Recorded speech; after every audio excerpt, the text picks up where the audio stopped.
بسم اللہ الرحمن الرحیم۔ عزیز طلباء، جو ہم سبق پڑھ رہے تھے چراغ کی لو، اس کی مصنفہ حاجرہ مسرور، اور یہ آپ کے سامنے جس افسانوی مجموعے سے یہ افسانہ لیا گیا ہے وہ ہے سب افسانے میرے، اور یہ حاجرہ مسرور کا انتہائی معروف یہ افسانوی مجموعہ ہے۔ تو ہم نے اس کا پہلا حصہ پڑھا تھا۔ آج ہم اس سبق کا دوسرا حصہ جو صفحہ نمبر 42 پر ہے وہ پڑھیں گے۔ تو اس نے جب وہ یہاں ہم یہ پڑھیں گے کہ اچھن کا باپ پریشان ہے کیونکہ اس کے گھر میں بے کفن لاش پڑی ہے۔ اچھن کی ماں مر گئی ہے اور اسے کفن پہنانے کے لیے پیسے نہیں ہیں اس کے پاس، کیونکہ جو اس کے چاہنے والے عزیز رشتہ دار تھے، تعلق والے تھے، وہ بھی سارے غریب آدمی تھے۔ چونکہ یہ غریب ہے، وہ ساغر صدیقی نے کہا تھا کہ میری غربت نے اڑایا ہے میرے فن کا مذاق، میری غربت نے اڑایا ہے میرے فن کا مذاق، تیری دولت نے تیرے عیب چھپا رکھے ہیں۔ لہٰذا یہ غریب آدمی، اور غریب آدمی جتنا مرضی ہنرمند ہو اس کے ہنر کو بھی نہیں سمجھا جاتا، اس کی پذیرائی نہیں ہوتی۔ آج یہ پریشان حال اپنی بیوی کے کفن خریدنے کے ہاتھوں تو مجبور ہو کر پھر اسی دکان پہ جاتا ہے۔ میں نے پچھلے لیسن میں کہا تھا کہ یہاں غریب لوگوں کے استحصال کو بیان کیا گیا۔ اس کا مرکزی خیال جو اس افسانے کا ہے وہ غریبوں کا استحصال ہے، کس طرح امیر آدمی غریبوں کا استحصال کرتے ہیں۔ اب یہ جو ہم سبق شروع کر رہے ہیں، جو پارٹ 2 ہم کرنے لگے ہیں، اس میں یہی کچھ بیان کیا گیا ہے۔ تو یہ بیچارہ مجبور ہو کر، پریشان ہو کر اپنے مالک کے پاس جاتا ہے۔ مالک کے پاس جا کر کہتا ہے کہ میری بیوی مر گئی ہے۔ تو کس طرح وہ کہتا ہے، اس نے اپنی الجھی ہوئی میلی داڑھی کو آنسوؤں سے بھگو کر ہاتھ جوڑتے ہوئے کہا، مالک، میرے گھر میں بے کفن کی لاش پڑی ہے، بے کفن کی لاش پڑی ہے، کچھ قرض دے دیجئے۔ اب یہ پھر ڈاٹس جو ہیں اس بات کی وضاحت کر رہے ہیں کہ وہ یہاں پھر یہی کہہ رہا ہے کہ مالک، مہربانی کر کے کچھ قرض مجھے دیجئے تاکہ میں اپنی بیوی کے لیے کفن خرید سکوں۔ اور مالک نے بات کاٹ کر نرم لہجے میں جواب دیا، منشی جی، یہ اللہ کے گھر کا کام ہے، قرض نہیں لو، یہ روپے ادا کرنے کی فکر نہ کرنا۔ تاجر مالک نے 25 روپے اس کے ہاتھ پر رکھ دیے۔ اب یہ MCQs بھی ہے کہ اچھن کے باپ کو تاجر نے کتنے روپے کفن کے لیے دے، تو یہ 25 روپے اس کے ہاتھ پر رکھ دیے۔ نرم لہجے میں تاجر مالک نے 25 روپے اس کے ہاتھ میں رکھ دیے۔ اب سوچنے کی بات یہ ہے کہ وہی مالک صبح سے شام تک کام کرنے کے ایک مہینے کے 10 روپے دے رہا ہے، 10 روپے، اور جب اس کی بیوی مر گئی ہے تو اسے 25 روپے یک مشت دے کر اس پہ احسان کیا جا رہا ہے۔ ہم جیتے جی تو کسی کو نہیں دیتے کچھ، مر جائے تو پھر دیگیں پکا کر تقسیم کرتے ہیں۔ شاعر مصنفہ نے ہمارے اس معاشرتی خرابی کو بڑے ہی خوبصورت انداز میں تنقید کا نشانہ بنایا ہے۔ ہم ایسے ہی ہیں کہ غریب آدمی کی مدد نہیں کرتے ہم اس وقت جب اسے، یعنی بھوکے کو روٹی نہیں کھلاتے، مرنے کے بعد لوگوں کو روٹیاں کھلا رہے ہیں۔ تو پھر کیا مرنے والے نے آ کر وہاں کچھ کھانا تو نہیں ہوتا؟ وہاں اس نے تو بیٹھ کر وہ چاول نہیں کھانے نا، وہ چکن اس نے تو نہیں کھانا۔ بدقسمتی ہے ہم ایسے معاشرے میں رہ رہے ہیں کہ جہاں غریب کی غربت کا مذاق اڑایا جاتا ہے، غریب کی جیتے جی مدد نہیں کی جاتی، لیکن جب مر جائے تو غریب آدمی پر احسان جو ہے وہ جتانے کی ضرور کوشش کی جاتی ہے۔ لہٰذا مالک نے بھی یہی کام کیا کہ اس نے بھی 25 روپے اس غریب کے ہاتھ پر رکھ دیے، اور وہی جو بات کہ 2 گز زمین مل ہی گئی اس غریب کو، 2 گز زمین مل ہی گئی اس غریب کو، مرنے کے بعد وہ بھی ذمہ دار ہو گیا۔ اب اس کو اچھے کپڑے پہننے کے لیے مل گئے، اب اس کی قبر کے لیے جگہ بھی رکھ دی گئی، اور جیتے جی اس کو 2 وقت کی روٹی ہم سکون سے نہیں کھلا سکے۔ ایسے معاشرے کا اللہ حافظ ہے۔ روٹیوں کو ترستی، کپڑے کو بھلکتی، اور حکیم صاحب کا نسخہ پینے کو سسکتی ہوئی اچن کی ماں ایک دم 25 روپے کا خرچ کروا کے زمین میں جا چکی، اور اب اچھن اسی حالت میں تھی۔ باپ فکر مند آنکھوں سے اچھن کو تک رہا تھا، جو اب تک بے حس و حرکت دیوار سے سر ٹیکے چراغ کی مدھم لو کو پتلیاں پھرائے تکے جا رہی تھی۔ ماں کے مرنے کے بعد سے اسے بھی نہ جانے کیا ہوتا جا رہا تھا، بس گھلتی ہی جا رہی تھی۔ یقیناً یہ گھلتی ہی جا رہی تھی۔ ایک تو اس کی بیماری، ماں کا غم، غربت۔ جب اتنے غم مل جائیں تو پھر بندہ گھلے نہ تو کیا کرے۔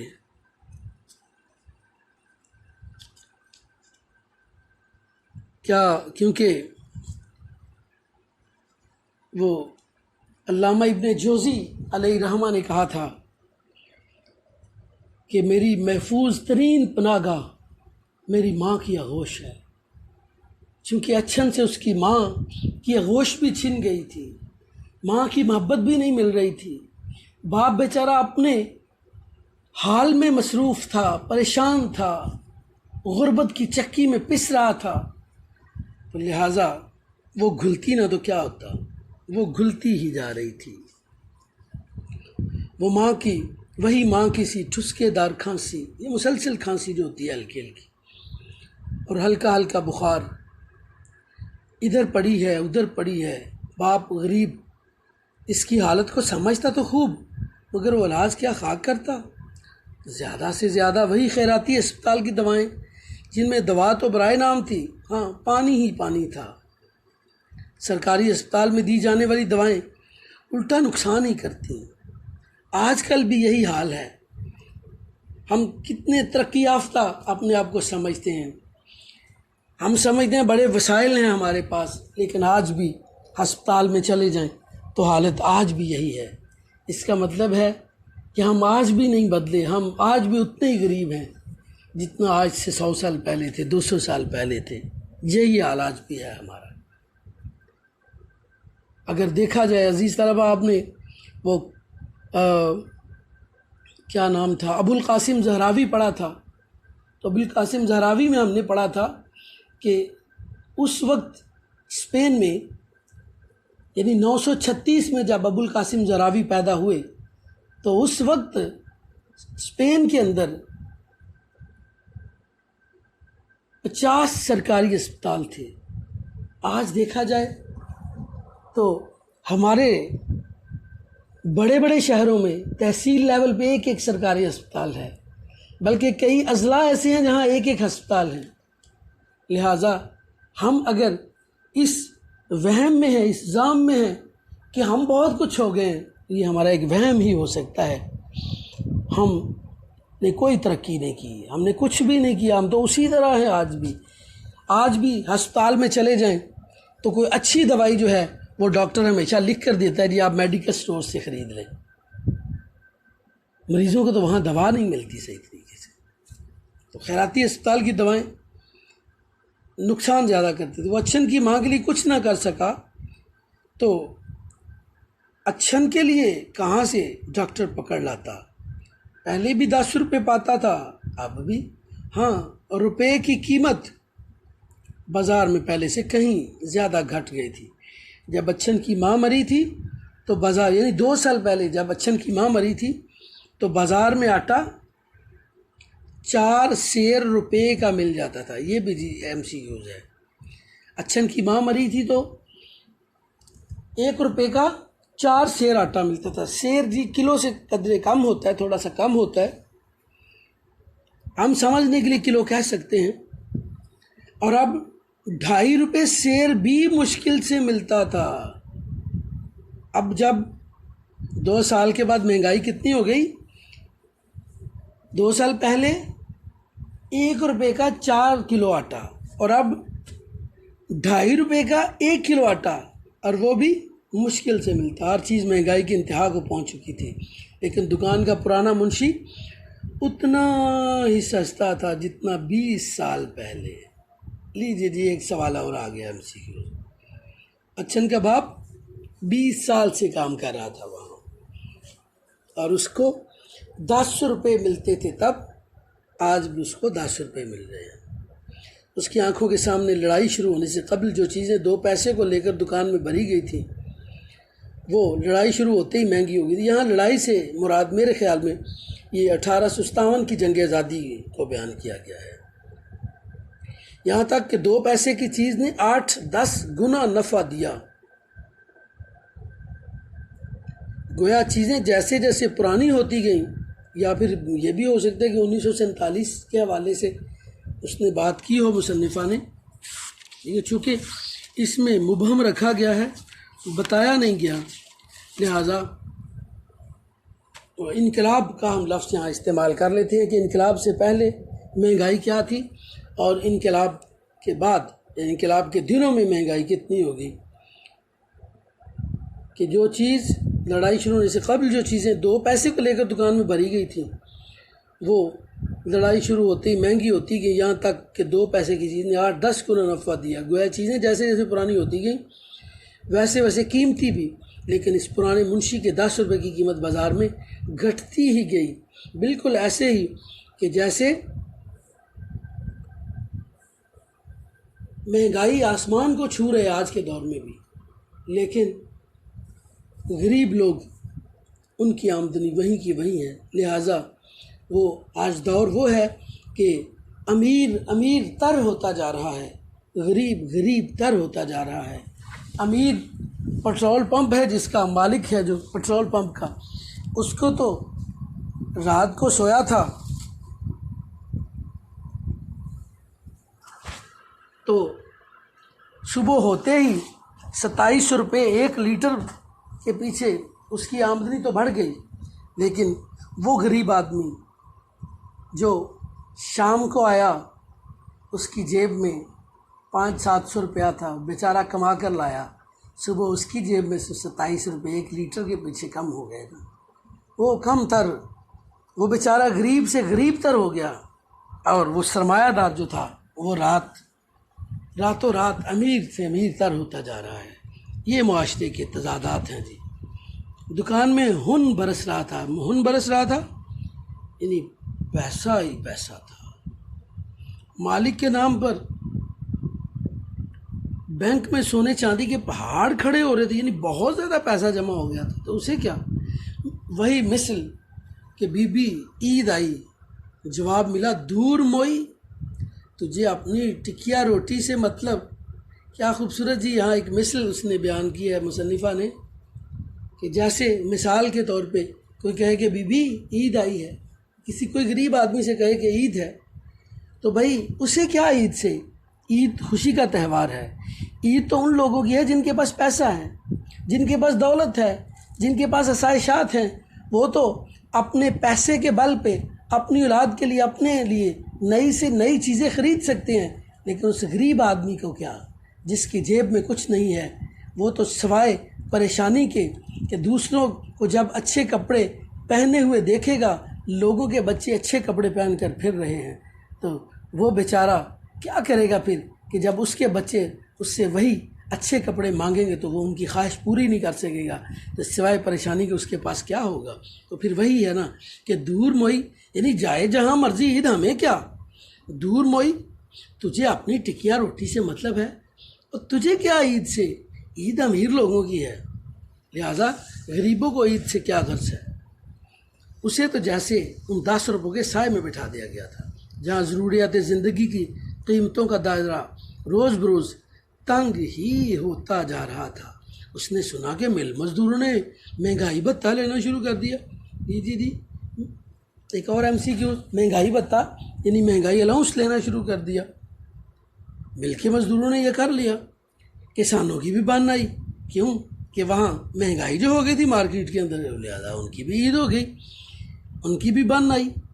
معمولی دکانوں کے ملازموں کی تنخواہوں میں بھی اضافہ ہو گیا، اور یہاں تک کہ بوجھ اٹھانے والوں نے بھی اپنی مزدوری، جو کلی ہوتے ہیں، پلے دار ہوتے ہیں، انہوں نے بھی اپنی مزدوری میں خاطر خواہ اضافہ کروا لیا۔ تو اس کے دل میں بھی مانگ اٹھی کہ مالک سے صاف کہہ دے کہ میری تنخواہ بڑھاؤ۔ اور آگے یہ جو ڈاٹس ہیں یہ بتا رہے ہیں کہ اس نے کہا میری تنخواہ بھی بڑھاؤ۔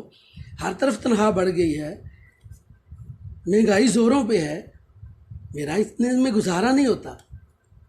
لیکن شاید مالک نے اس کا خیال بھانپ کر پہلے ہی ہر وقت سنانا شروع کر دیا تھا کہ منشی جی بڑھاپے سے تمہارا دماغ خراب ہو گیا ہے، اب گھر بیٹھو نوکری چھوڑ کر، یہ دیکھو تم نے حساب میں اتنی رقم ابھی تک جمع نہیں جوڑی، نہیں جمع کی۔ مجھے منشیوں کی کمی نہیں، میں تو تمہارے بوڑھے ہونے کا خیال کرتا ہوں، سمجھے؟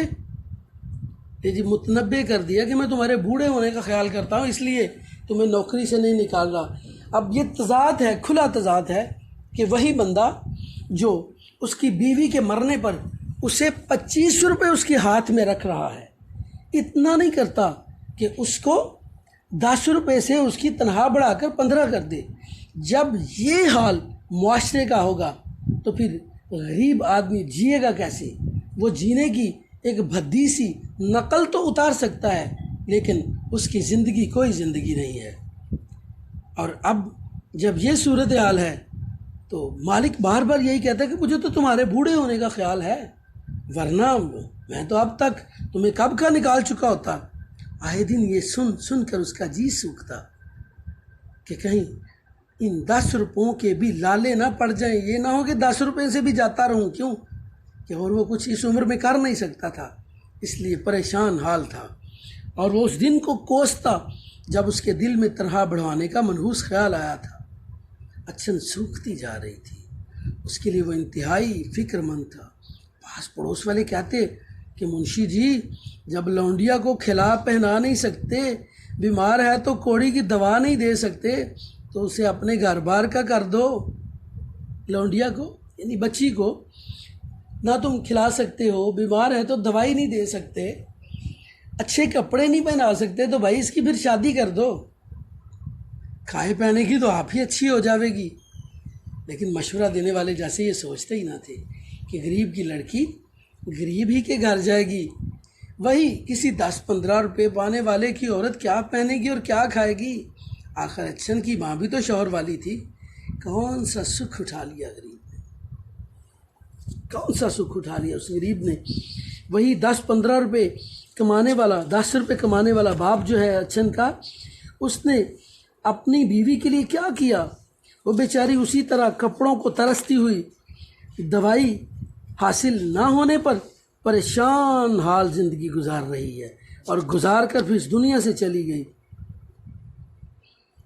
لیکن سکون نہ مل سکا۔ لہٰذا پاس پڑوس والوں کو اس سے کیا تھا؟ وہ تو صرف باتیں بنا سکتے تھے اور باتیں کر رہے تھے۔ اچھن کو اس قدر عجیب طریقے سے کھڑے دیکھ کر باپ کی طبیعت الجھتی ہی جا رہی تھی۔ اچانک اسے خیال آیا کہ کہیں وہ اس کے بیڑی پینے کے بارے میں تو اتنی رنجیدہ نہیں ہو گئی۔ اچھن اس طرح کیوں کھڑی ہے؟ اب میں بیڑی نہیں پیوں گا، تو اتنی پریشان نہ ہو۔ کچھ نہیں ابا۔ اس نے دیوار سے سر اٹھا کر غور سے باپ کی طرف دیکھا۔ میں سوچ رہی تھی چراغ کی لو بڑھا دوں، چراغ کی لو بڑھا دوں ذرا۔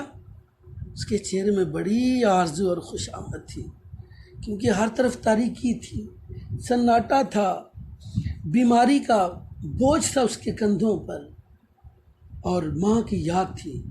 لہٰذا اس کے دل میں بڑی خواہش تھی، خوش آمدانہ لہجے میں اپنے باپ سے کہتے تھوڑی سی لو بڑھا دوں تاکہ میں باپ کا چہرہ آسانی سے دیکھ سکوں۔ لیکن یہ سن کر باپ پر سے جیسے بھاری بوجھ ہٹ گیا۔ اس نے سمجھا کہ جو میں سمجھتا تھا شکر ہے وہ نہیں ہے معاملہ، اتنی معمولی سی بات تھی جس کے لیے وہ اتنی دیر سے یوں کھڑی تھی۔ اس نے سوچا سچ مچ اچھن کا دماغ چل گیا، دماغ واقعی خراب ہو گیا۔ اتنی سی بات تھی کہ وہ لو بڑھانے کے لیے وہ اتنی ضد کر رہی ہے۔ اندھیرے کو روشنی میں تبدیل کرنے کا خیال اس کے نزدیک پاگل پن تھا، کیونکہ غربا کی زندگی اندھیرے میں ہے۔ وہ اپنی زندگی میں روشنی کرنے کے لیے پوری کوشش کرتے ہیں، لیکن غربت کے ہاتھوں مجبور اپنی خواہشات کو پورا نہیں کر پاتے۔ مگر آخر کیوں؟ اس نے کہا، جانتی ہے اٹھواروں میں کہیں 2 پیسے کا مٹی کا تیل نصیب ہوتا ہے۔ اٹھواروں میں یعنی 8 دنوں بعد کتنے کا تیل ملتا ہے؟ 2 پیسے کا تیل ملتا ہے جس سے دیا جلتا ہے۔ اس پر بھی صرف یہی نہیں کہ آرام سے مل جاتا ہے، بھیڑ بھاڑ میں پیروں کا قیمہ بنتا ہے، پیروں کا قیمہ بن جاتا ہے، یعنی پیر کچلے جاتے ہیں، اتنا رش ہوتا ہے تیل خریدنے کے لیے، کپڑے پھٹتے ہیں۔ کب سے کہہ رہا ہوں تیل پر کنٹرول ہے، اور تو ہے کہ روز روز لو بڑھانے کی ضد کیا کرتی ہے۔ تو اچھن مجبور ہو کر کیا کہتے، تو کیا فائدہ ایسے اجالے کا، دکاندار اتنا تیل بھی نہ دیا، اس سے تو اندھیرا پڑا رہے، نام تو نہ ہو چراغ جلنے کا۔ اس کی آنکھوں میں چمکتی ہوئی آرزو کے ننھے ننھے دیے اچانک بجھ گئے، کیونکہ اچھن کے لیے باپ ہی سب سے بڑی امید تھی، سب سے بڑی طاقت اس کے سامنے اس کا باپ تھا۔ لیکن جب اس کا باپ اتنی معمولی خواہش پوری نہیں کر سکا اس کی کہ وہ چراغ کی لو بڑھا سکے، تو پھر وہ مایوس ہو گئی ہے، اور جو خواہش تھی، جو اس کی آرزوؤں کے ننھے ننھے دیے جل رہے تھے اس کے دل میں کہ شاید اچھی روشنی ہو جائے ہمارے گھر میں، وہ بجھ گئے۔ فائدہ کچھ نہیں معلوم مجھے، بس اتنا ہی تیل ملے گا کہ چراغ جلتا رہے۔ باپ کی آواز اور تیز ہو گئی، جیسے اس احساس نے اسے غصہ دلا دیا ہو کہ کیا بیٹی مجھے بار بار کہہ رہی ہے، چاہے روشنی نہ ہو۔ اس کی اونٹ پھڑک اٹھے، مجبوراً پھر بول اٹھی، اونٹ پھڑک اٹھے، مجبوراً بول اٹھی، چاہے روشنی نہ ہو ایسے ہی رہوں۔ ہاں، باپ کا جواب گھر کی سنسان نیم طریقے کو اور بھی طریق کر گیا۔ جس پر بڑی امید ہو، جب وہ بھی اس طرح بے اعتنائی سے جواب دے تو پھر کوئی کیا کر سکتا ہے؟ پھر مجبوراً اس کے پاس اور کچھ نہیں ہوتا ہے۔ کیا کسی شاعر نے کہا کہ پھر کیوں ہے غریبوں کے مکانوں میں اندھیرا، پھر کیوں ہے غریبوں کے مکانوں میں اندھیرا، یہ چاند اگر سارے زمانے کے لیے ہے۔ زندگی سب کو ملی ہے، جینا بھی سب کو ہے، تو پھر سہولتیں صرف امراء کے پاس کیوں؟ چاہے روشنی نہ ہو اس کی اونٹ پھر پھڑک اٹھے۔ ہاں، باپ کا جواب گھر کی سنسان نیم طریقے کو اور بھی طریقے، ہاں ایسے ہی تمہیں رہنا ہے، ہمارے پاس اتنے ہی وسائل ہیں، اتنے میں ہی ہم نے گزارا کرنا ہے، میرا تو جی الٹتا ہے ایسے اجالے سے۔ اس نے مردہ سی آواز میں کہا، لیکن باپ نے کوئی جواب نہ دیا، جیسے اسے وہ بیٹی کے بات میں جی گھبرانے سے ناراض ہو گیا ہو۔ سیکنڈ لاسٹ پیراگراف ہے جی، یہ بڑا اہم پیراگراف ہے، یہ پیپر میں آ بھی جاتا ہے اکثر، کہ وہ مایوس ہو کر لڑکھڑاتی ہوئی دالان سے نکلے۔ مایوس ہو گیا، اب اس کی امید باپ تھی، باپ ہی اس کی امید تھا، لیکن اب جب باپ نے یہ بات کہی تو مایوس ہو گئی، اور وہ برآمدے سے نکل آئی اور اپنی چارپائی پر پاؤں لٹکا کر بیٹھ گئی۔ اسے اپنے ابا پر غصہ آ رہا تھا کہ آخر وہ اس برائے نام روشنی پر قناعت کیوں کرتے ہیں۔ مٹی کا تیل اسے روزانہ کیوں نہیں ملتا، جبکہ گلی کے نکڑ والے خوبصورت 2 منزلہ گھر میں تمام رات بڑی بڑی لالٹینوں کی روشنی ہوتی رہتی ہے۔ یعنی ساتھ والے گھر اگر روشنی رہے ساری رات بڑی بڑی لالٹینوں میں، تو ان کے گھر میں اتنا بھی نہ ہو کہ بندہ دوسرے کی شکل ہی پہچان سکے۔ تو یہ سوالات ہیں جو اس اچھن کے ذہن میں پیدا ہو رہے ہیں کہ وہ بھی انسان ہیں، ہم بھی انسان ہیں، لیکن اتنا کھلا تضاد کیوں؟ کہ اس کا جھنجھلایا ہوا دماغ یہ سوچ ہی نہ سکا تھا کہ اگر تیل لڑنے بھڑنے سے مل بھی جائے تو اس مد کے لیے 2 پیسے روز کس کے گھر سے آئیں گے، جبکہ اس کے باپ کو سخت محنت کی قیمت صرف اتنی ہی ملتی ہے کہ وہ جیے تو کیا، جینے کی بھونڈی سی بھدی سی بری سی نقل اتارتا رہے، بالکل اسی طرح جیسے سیاہ طاق میں رکھا ہوا چراغ۔ خوبصورت مثال کے لیے خوبصورت مصرع جی، خوبصورت جملہ کہ جس طرح چراغ بظاہر جل تو رہا ہے لیکن روشنی نہیں اس کی، اسی طرح یہ جی تو رہا ہے لیکن جیسے جیا جاتا ہے ویسے جی نہیں رہا۔ اس کی مدھم روشنی پر چاروں طرف سے اندھیرا امڑ رہا ہے، ان کی زندگی کے اندر چاروں طرف سے اندھیرا ہے، کوئی خوشیاں نظر نہیں آ رہی۔ اچھن پیچ و تاب کھاتی غصہ کرتی غصے میں اپنی چارپائی پر لڑک گئی، اس کا جی گھبرا رہا تھا، اور طرف سے سفید نئے کپڑوں کی کھڑکھڑاہٹ صاف سنائی دے رہی تھی، وہی مایوسی، وہی تاریکی، وہی نا امیدی اس کے دماغ پر چھا گئی ہے۔ پھر اس کا جی چاہ رہا تھا کہ وہ زور زور سے رو کر اپنے ابا کی قناعت پسندی کا ڈنڈورا پیٹے کہ باپ اس طرح کی زندگی کیوں گزار رہا ہے، ایسے جینے سے تو مر جانا بہتر ہے۔ کیا ہے کہ کام بھی کیا جا رہا ہے، مسلسل محنت بھی کی جا رہی ہے، لیکن جیا نہیں جا رہا، جینے کا انداز جینے والوں کی طرح نہیں ہے۔ لیکن اس سے رویا بھی نہ گیا، کیونکہ مجبور انسان رو ہی سکتا ہے، اور جس کے آنسو بھی خشک ہو چکے ہوں رو رو کے، اس کی کیا بات کی جا سکتی ہے۔ آنسوؤں کا ذخیرہ تو جیسے حلق میں ہی پھنس کر رہ گیا تھا۔